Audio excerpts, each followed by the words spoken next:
is Dalit of GANI Tafshin Mem Gimel. So the Rebbe finished the recap of the Maamre Tafshin Yud up to Oisid Gimel with some nuanced ideas that either they're added or they're reframed, as we discussed yesterday. Now begins the Rebbe's commentary, the Rebbe's Maamre itself.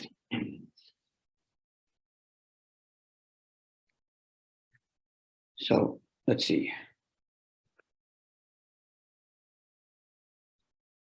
However, in this idea, as we're talking about here, which is the lamata mata din tachlis, the fact that the lakus invests itself in the lowliest of places. And as he said, shigam lamatahu ba'ofen din tachlis, shem shemalad din katz, that even as the Ein Sof descends below, it retains its Ein Sof nature, just as it is l'malad din katz. So in that itself, Sorach Lav, we have to understand.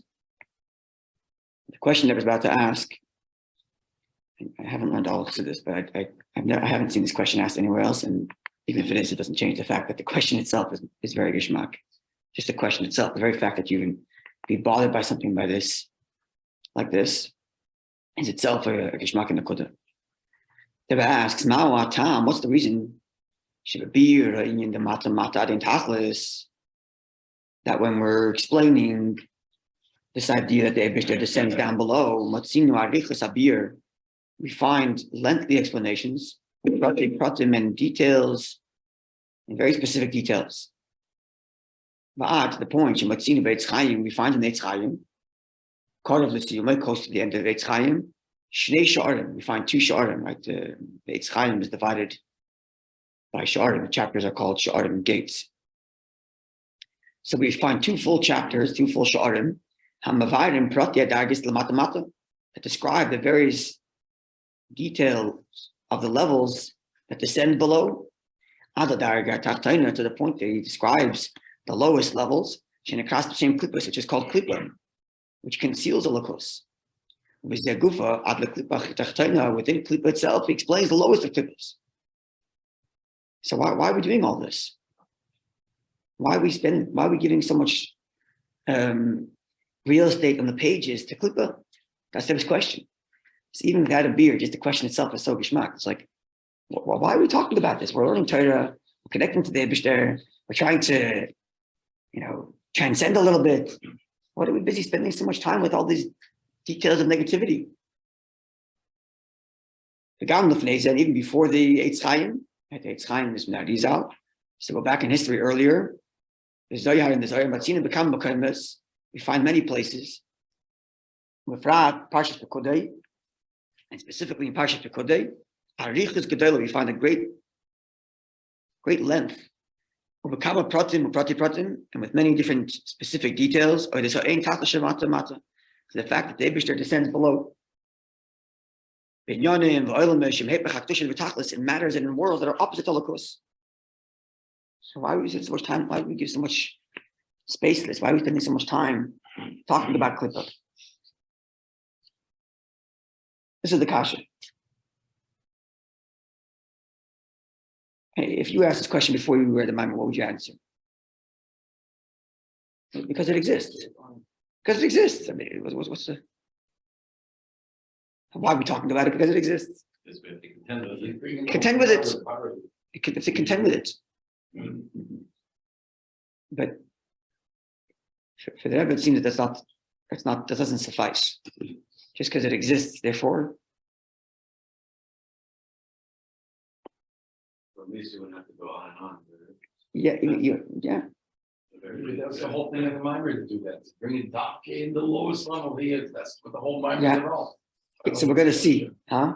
No, I don't understand the question. That was the whole Maamre. What he wants to bring out. Yeah.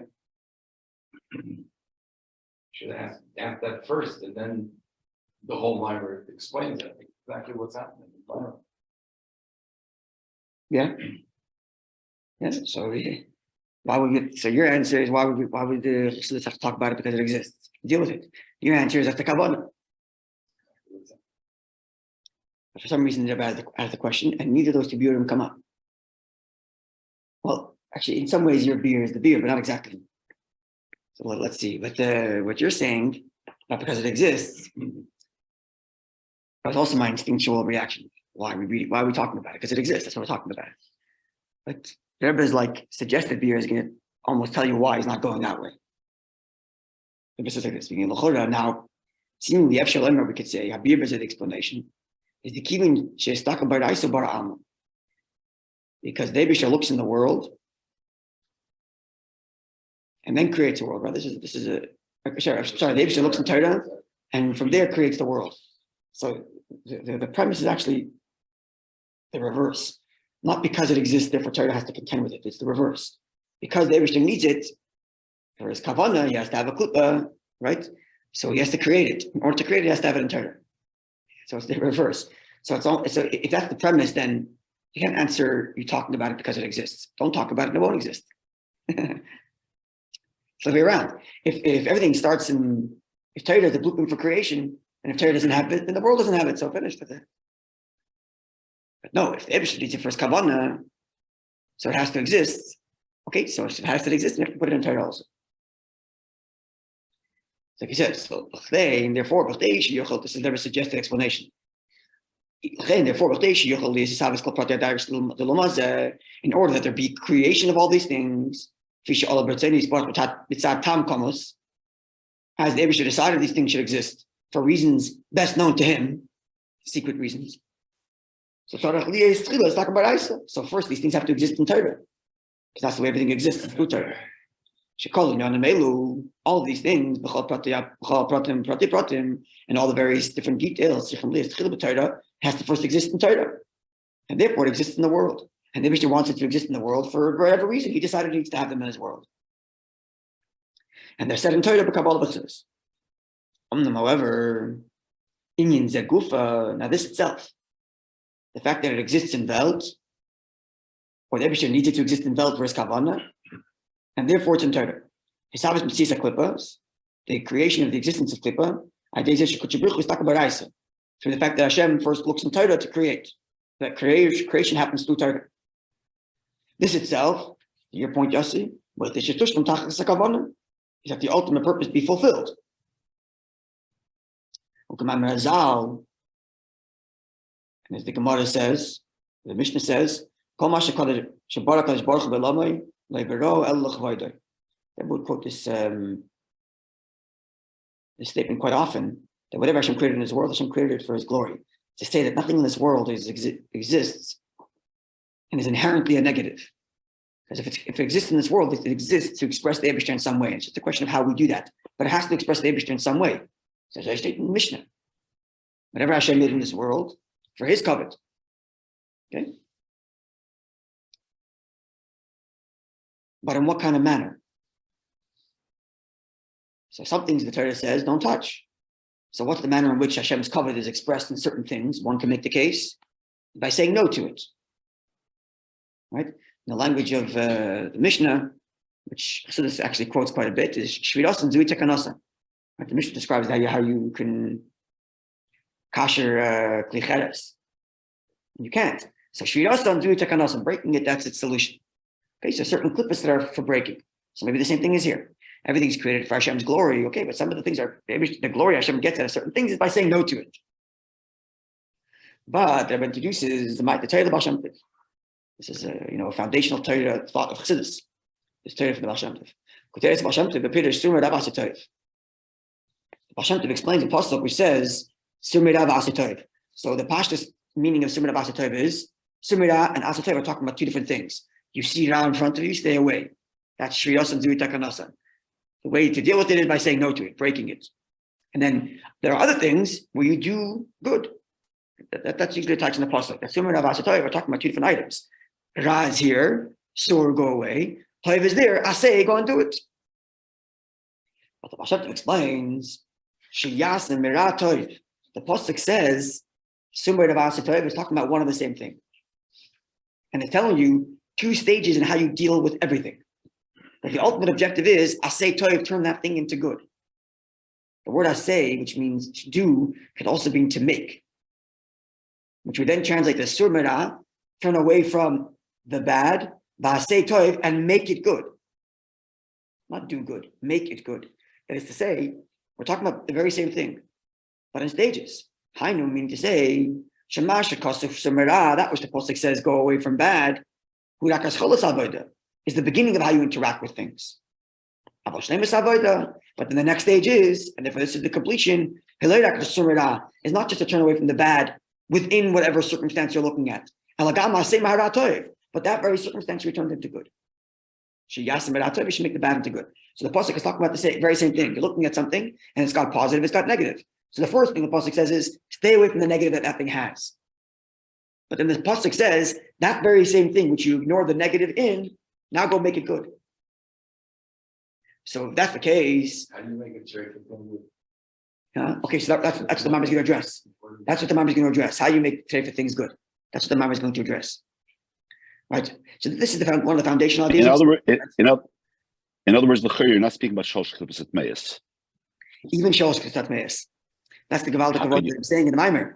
That the pasuk says, the Medrash says, the foundation of this Maamer is that if Chassidus and Kabbalah talk about these very, very low levels, it's, first of all, it's talk about Isa Bara Alma. But it's talk about Isa Bara Alma is for Kavanah. And the Kavanah is,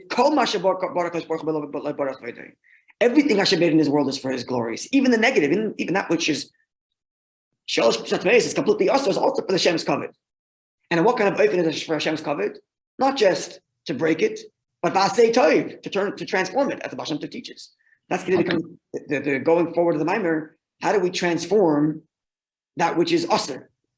Barla and Isuri Bia is and all these things. All these things. How are we asay toiv in everything? Kol mashabara HaKadosh Baruch Hu b'Elamai. Everything how you can transform a mamzer, which is it's not reversible. This is the Shiloh of the Maamer. This is where the Maamer is going. So let's see. This is the idea of transforming darkness into light, and bitterness into sweetness. So Lashon Zayar quoted to this. So that's in Kabbalistic language. In halachic language, the Gemara says, "Then it's that a person that does such a level of teshuvah where the sins themselves become merits, the negative becomes a positive, the yisapcha. To the point Torah tells us the story. This is a story in the Gemara. Ma'aser Rav. It's a story that happened, which means if it's a story that happened, it's relevant, especially if Torah relates it to us. Ma'aser Rav means big one, or it means the name? Ma'aser Rav. I didn't look up the Gemara. I don't know. I'm not sure what that language means. Okay, it's a language used in the halacha to describe it. But if one of the chachamim behave that way, it's the ultimate proof that that's the halacha, because it was like a precedent. It's a precedent. That's the right. That's precedent. That's the word. If it was done, it's precedent. And Torah tells us this is a story. What's the story? Rebbe alludes to the story, but as we're going to see later in the Maamer, the fact that Rebbe proves the story itself is negah. Whatever, we'll see. So the story of the Gemara is like this: it's a yid who was mahad in the mitzvah of tzitzis, but also enjoyed the company of the opposite gender. And he heard about a famous professional, and he decided to go and seek out her company. And he went there, and she had 7 beds set up for him, and he was going and spending time with her, and about to do his thing. And the Gemara says that the tzitzis flew into his eyes. In Yiddish, you would say, like the tzitzis came to him, but he said, you should see them and you should not follow your heart, as the pasuk says. Tzitzis to remind you not to follow your heart. The tzitzis comes to him, what am I doing here? And he tells her, I got to leave. I'm sorry, I can't be here. Anyway, she's so inspired by the fact that this guy's turning her down that she asks him, where do you learn? What do you know? Because I'm going with you. So he gives her a paper and says, here's where I learned, and he leaves. So she goes, seeks out the address of where the yeshiva is. She's in this Geyer, and she ends up marrying that person that told her no. This is the story of the Gemara. The Gemara concludes, the very same bedspread that she set out for him in Isser, she now laid out for him in Heter. So, and this is the transformation. Perfect. This is the transformation. Listen to this. This is an everlasting mission, lesson for all Yidden. That he has the capacity to transform good into bad. So of course the kasha is going to become, what are we suggesting that everybody should go to these places of Isser? Obviously not. So this is the kasha of the Maamre, which is the same question Chaim is asking. We're supposed to, how do we mahapech shalosh kusat meis? Let's see. Okay, can move on. But he's still making the point now that this is the mission to mahapech the kol olam kulay. So far he quoted the. Don't get there. If you get there, then you mahapech. Okay, but the trick is not to get there. I understand, but if the reason why, okay, well let's go. Then we wouldn't go on and on. And then the Kabbalah wouldn't go on and on all these details. If it's going on and on in all these details, it's because all these details have to be elevated, which means all these levels have to be elevated. And that's the Staka Baraisa Bara Alma, and the Barara Olam was the Kavanah of Wasabcha. So how do we do that? So we can move on. So he's still making the point that it has to be done. We can move on. This is also understood by that which Alter Rebbe said in Tanya. And it's our job to make this world a home for Hashem. And we're in this world, into the lowliest places below which there's nothing. Incorporated in that statement, lower than which there's nothing. Included in that is the absolute low state of the Eibishter descending to the lowest places to no end. There too, there has to be the home for Hashem. Through the fact that we transform it into good, and not just to negate it, but to transform it. But similarly, this is not understood. This is the question we're all asking here. We ask Hashem every day, don't bring us to a test. And if we ask Eibishter, please don't test us, he fulfills it. He doesn't test us. Okay, if so, how can we possibly expect every single Jew that he should be invested in transforming the lowliest of places? Are you supposed to go to these places? You're asking the Eibishter not to take you there, and now we're telling you got to go there. Interesting. It also makes it seem like it's impossible to do the job because we're asking him. For sure, he's going to fulfill the request, so we're not even going to have a chance. So not only is it a bad idea for me to do it, but Mitzad Eibishter also, he's telling me on the one hand to do it, but he's telling me at the same. On the other hand, he's fulfilling my request, asking me when I ask him not to take me there. So what's going on? And especially to make the question even stronger, based on that which the Zohar says, the Pasuk says Boyal Pare. Okay, I think I have all the translation of the Zohar here, but if someone can help me, help me. Rabbi Shimon says, Maxi, what does it say? Boyal Pare. The Pasuk says, come to Pare. Leichal Pare Maboyale. It should have said, go to Pare. Yeah, we all know this question. My boy, what's the meaning of Hashem saying, come to Pare? Ella, but rather, the Ayale Kuchibrichu Lamoisha, Adorim Lifnima Adorim. Hashem brought Moshe inward, one chamber inside of another chamber. Now here the Rabbi interjects and explains. This means to say, actually, there's a footnote for where this explanation comes from. Hashem takes it into one chamber within another chamber into the worlds of negativity. Moshe was afraid. Moshe was afraid and didn't want to approach. So even the Moshe, when Hashem notices that Moshe is afraid, Hashem says, this is a pasuk from Yecheskel, and it's a pasuk of What's the Chom? The Chom, I think, means to see, to observe. Yeah. The Chaz is usually see, but I think Chom is more, it's like observe. I'm not sure. If someone has a better translation, tell me. So Amar Kuchibrichu, Hashem says, it's a pasuk in Yecheskel, Hineni alacha padai Malch Mitzrayim. I'm now turning my attention against you, says Hashem, King of Parai. Hatanim hagadol harevet b'sech yo'ira. The great whale that crouches in the Nile. That's how Hashem describes Parai.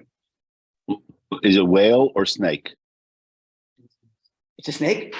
Yeah, okay, snake. I thought Tanim Magdalim was a whale, right? Well, that's taninim. Okay, good. Thank you. Now, I'm not sure I translate the next word, but someone help me here. And therefore Hashem needed lagachabe. I think agacha means to draw. But if someone has a better translation, tell me. Lagachabe kerba v'lo yachara. So Hashem had to draw him nearer and not backwards because he was afraid of the great snake that's crouching in the river there. Okay, so what are we taking from the Zayar B'Nimsa? The result of all this is Moshe Rabbeinu himself was afraid to invest himself in transforming the lowest of places. That's why he was told to go to Paray, to transform. And he was afraid. Even after Hashem said, come to Paray. And Hashem agrees, you have good reason to be afraid. He comes with him. Hashem himself comes with him. Hashem doesn't say, what are you afraid of? Go. I told you to go. Go. Hashem says, no, you're right. There's reason to be afraid, so I'm going to come with you. And Hashem has to draw him in. So say again? But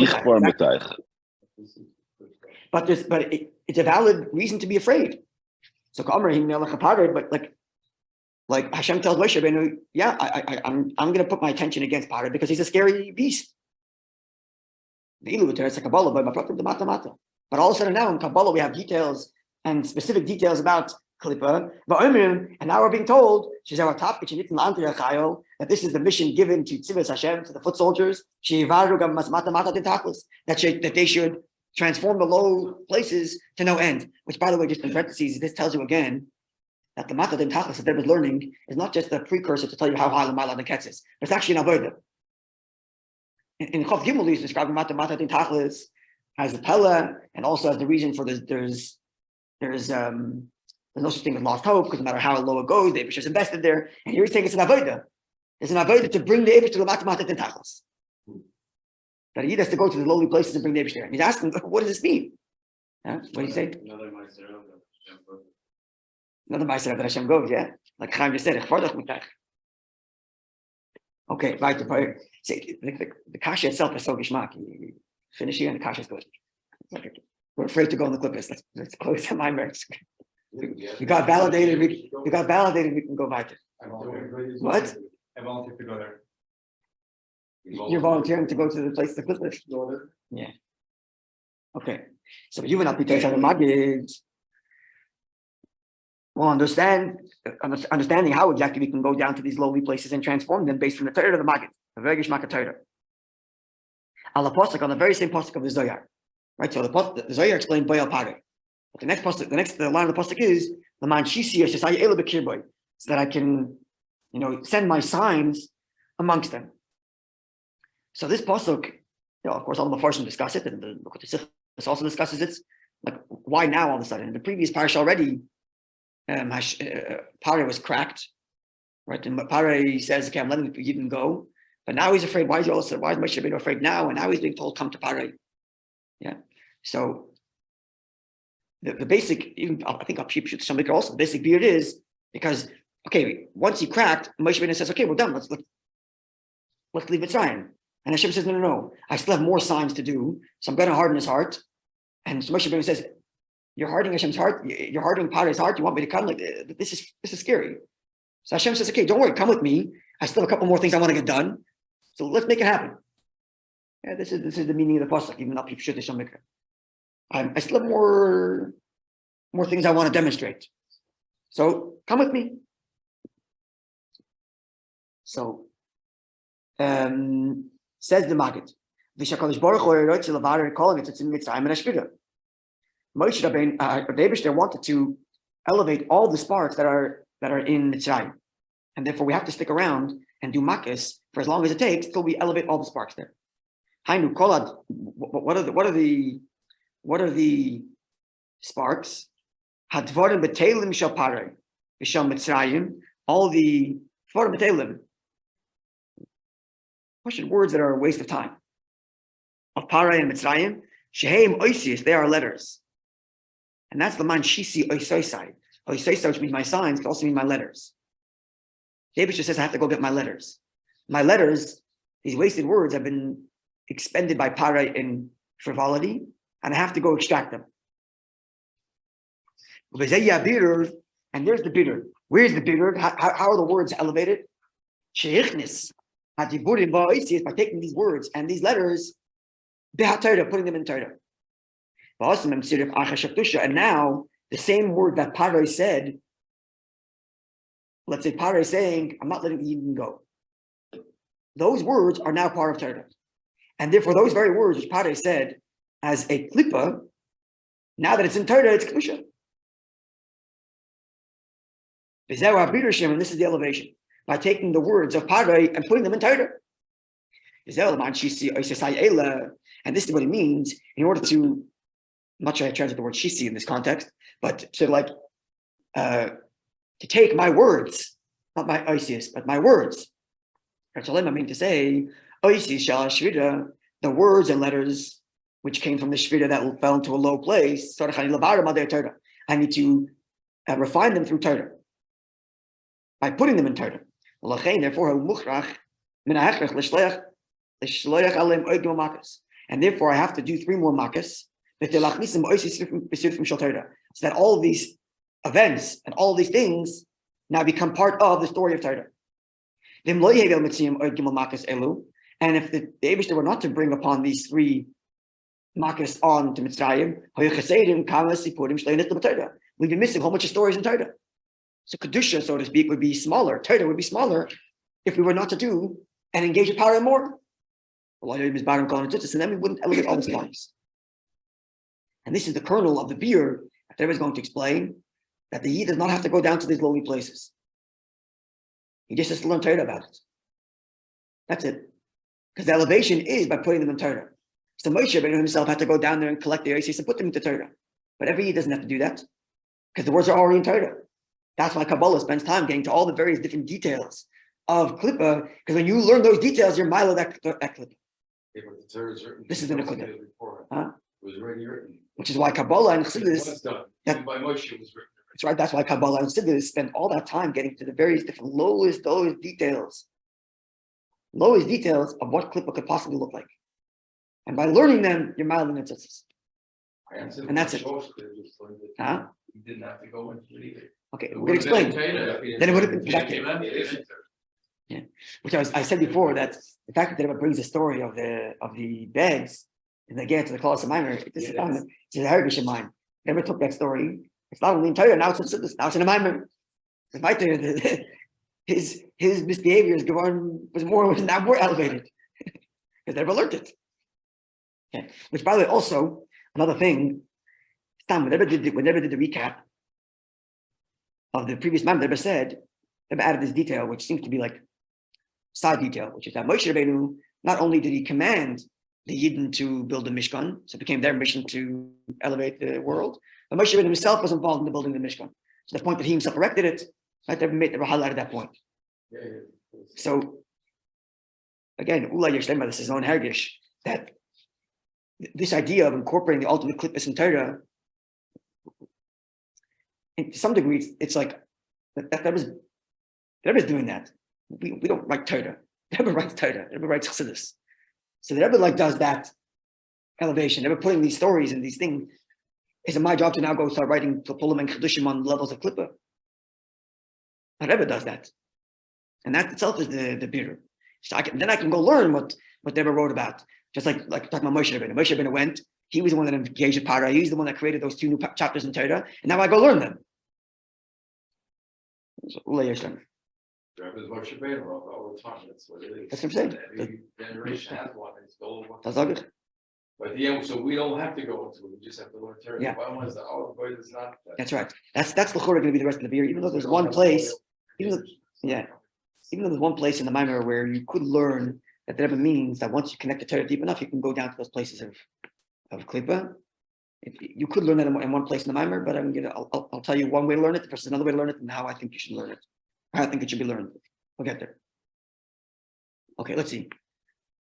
A few minutes. Let's go by a few more minutes. When sorry? Rabbi did it. Rabbi, no. Yeah, but then there is your shliach. It's the same thing. They also do the same.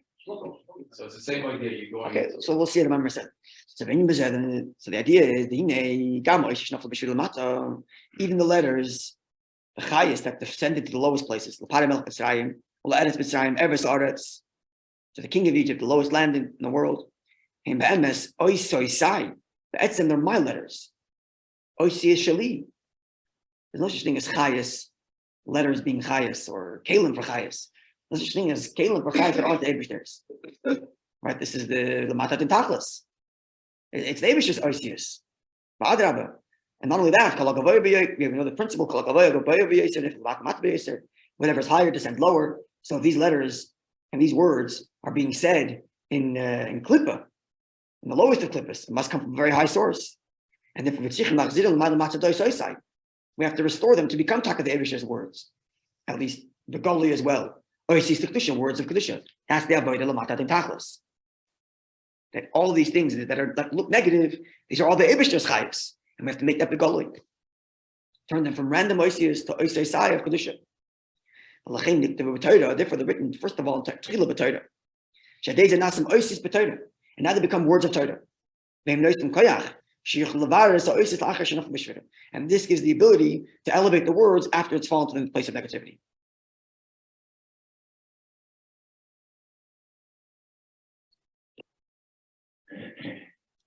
Now, okay, we'll stop over here. Because Hashem tomorrow. Today, I have to repeat this. Everybody knows it's Yishvat. So between today and tomorrow, Havrangans and maybe tonight after the program, we'll bring a little bit. And of course, everybody's going to write to the oil as well. If you're not going to be in New York, you're not going to be by the oil. If you're going to be by the oil, then please have us all in mind. I'm sorry, what did you say? That program is live? Yeah, it can be live on Zoom.